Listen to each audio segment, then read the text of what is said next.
नमस्कार मित्रांनो, मला लक्ष द्या। आज आपण क्लास 8 चॅप्टर नंबर 4 भारतातील न्याय व्यवस्था हिस्ट्री यामधील हा जो चॅप्टर आहे भारतातील न्याय व्यवस्था यामधील भारतातील कायदा पद्धतीच्या कोणत्या कोणत्या शाखा आहे हे आपण बघणार आहोत। तर या कायदा पद्धतीच्या दोन शाखा, एक आहे दिवाणी कायदा आणि दुसरा आहे तुमचा फौजदारी कायदा। आता दिवाणी कायदा म्हणजे काय, तर व्यक्तीच्या हक्कावर गदा आचणारे तंटे या कायद्याच्या अंतर्गत येतात। ओके, म्हणजे तर उदाहरणार्थ समजा जमिनी संबंधाची वाद झाली किंवा मग घटस्फोट झाले, ओके, इत्यादी अशा प्रकारचे मग संबंधित न्यायालयापुढे याचिका दाखल केल्यानंतर काय होते, न्यायालय त्याच्यावर काय ते तुमचा निर्णय देते। त्यानंतरचा कायदा आहे तुमचा फौजदारी कायदा। आता फौजदारी कायद्यामध्ये काय असते की जे काही गंभीर स्वरूपाचे गुन्हे असतात ना, जसं हत्या झालं, त्याच्यानंतर हुंडा संबंधी काही प्रॉब्लेम झाला, तिथे हत्या झाली किंवा मग चोरी झाली, ठीक आहे, या प्रकारचे जे काही गुन्हे असतात ते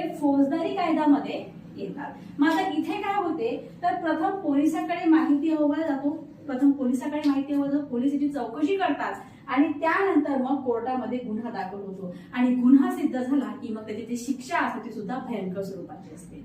आपण काय बघितलं, आपण दोन कायदे बघितले भारतातील कायदा पद्धतीच्या, ज्या की आपण शाखा बघत आहे त्यामध्ये आपण दोन शाखा बघत आहे, दिवाणी कायदा एक तुमचा फौजदारी कायदा। दिवाणी कायद्यामध्ये काय असते, तर व्यक्तीच्या हक्कावर गदा आणणारे जे काही असते प्रॉब्लेम्स असं झाले काहीतरी तर ते या कायद्याच्या अंतर्गत येतात। मग आता इथे तुमचा कायदा समजा घटस्फोट झाला समजा किंवा मग जमिनी संबंधीचे काही वाद असले तर संबंधित न्यायालयापुढे ते जाते आणि न्यायालय मग त्याच्यावर निर्णय देते। परंतु जर फौजदारी कायदा जो आहे त्यामध्ये काय असते की काही गंभीर स्वरूपाचे गुन्हे, जर समजा हत्या झाली किंवा चोरी झाली किंवा हुंडा पद्धतीसाठी काही झालं, तिथे काही कुणाला मारण्यात वगैरे आलं कोणत्या स्त्रीला, तर काय होते की अगोदर गुन्हा पोलिसांकडे दाखल केला जाते, त्यानंतर पोलीस पूर्ण तपास करतात आणि तपास झाल्यानंतर मग कोर्टामध्ये तो गुन्हा दाखल होतो आणि नंतर मग जर तिथे जर गुन्हा सिद्ध झाला तर मग काय होते, गंभीर